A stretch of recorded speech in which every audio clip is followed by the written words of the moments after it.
September 3rd, Ezekiel 8 through 11. Ezekiel 8.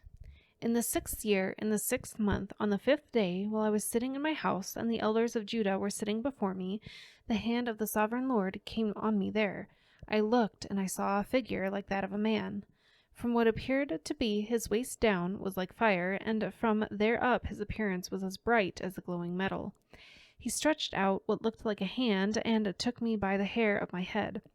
The Spirit lifted me up between earth and heaven, and in visions of God he took me to Jerusalem, to the entrance of the north gate of the inner court, where the idol that provokes to jealousy stood. And there before me was the glory of the God of Israel, as in the vision I had seen in the plain. Then he said to me, Son of man, look toward the north. So I looked, and in the entrance north of the gate of the altar I saw this idol of jealousy.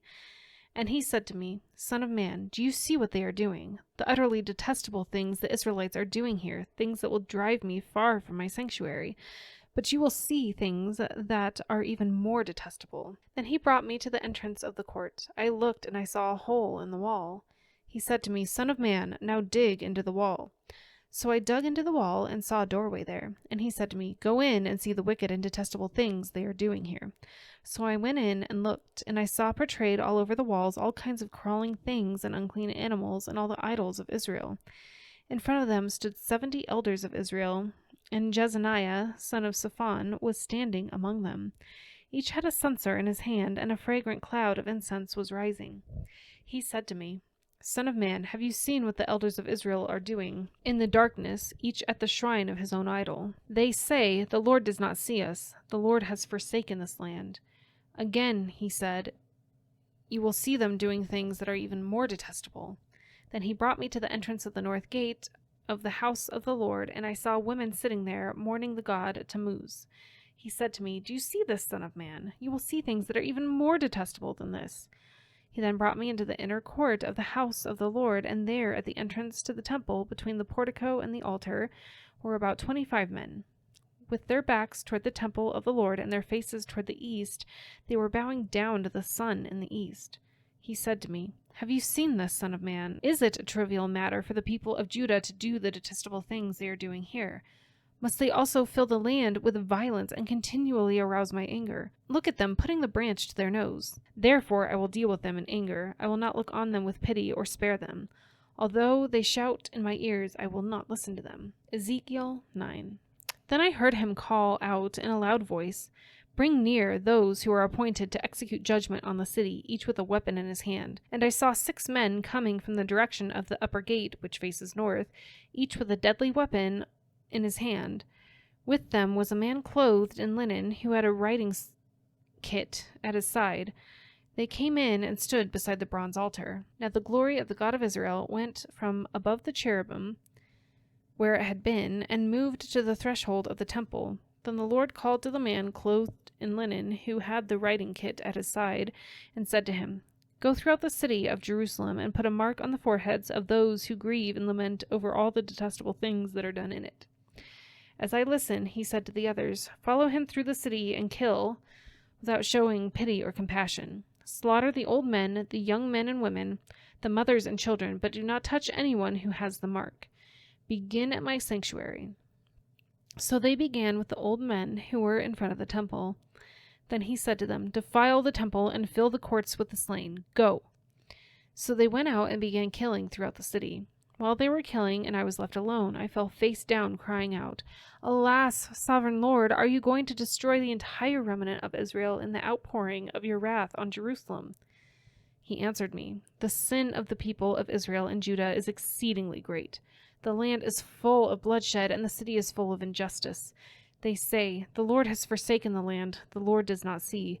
So I will not look on them with pity or spare them, but I will bring down on their own heads what they have done.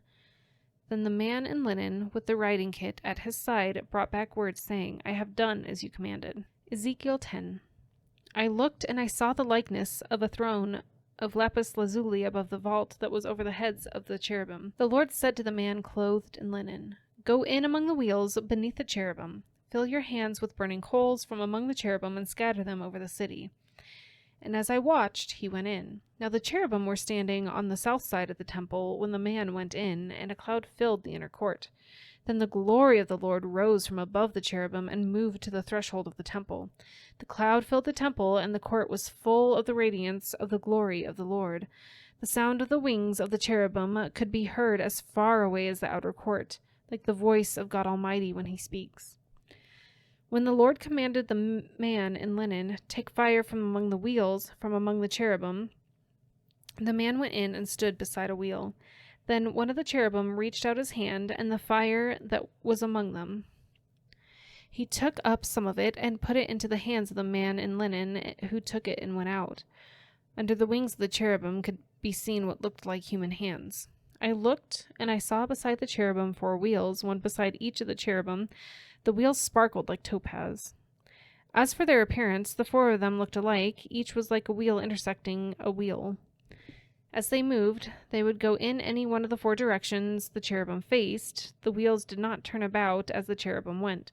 The cherubim went in whatever direction the head faced without turning as they went. Their entire bodies, including their backs, their hands, and their wings, were completely full of eyes, as were their 4 wheels. I heard the wheels being called the whirling wheels. Each of the cherubim had 4 faces. One face was that of a cherubim, the second the face of a human being, the third the face of a lion, and the 4th the face of an eagle. When the cherubim rose upward, these were the living creatures I had seen by the Kabar River.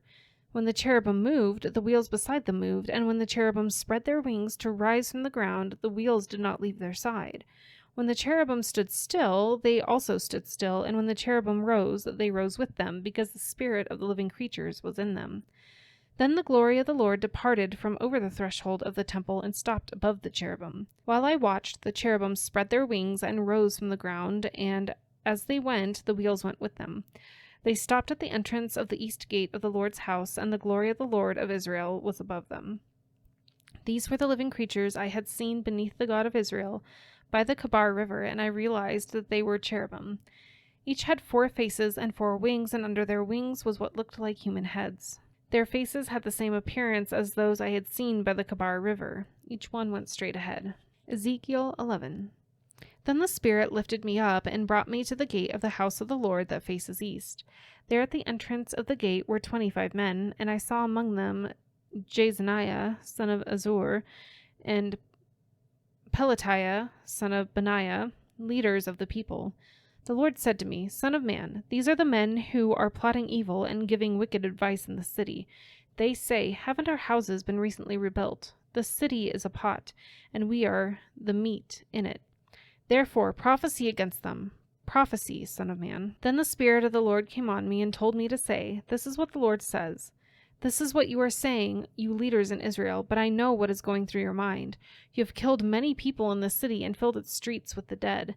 Therefore, this is what the sovereign Lord says. The bodies you have thrown there are the meat, and this city is the pot, but I will drive you out of it. You fear the sword, and the sword is what I will bring against you, declares the sovereign Lord.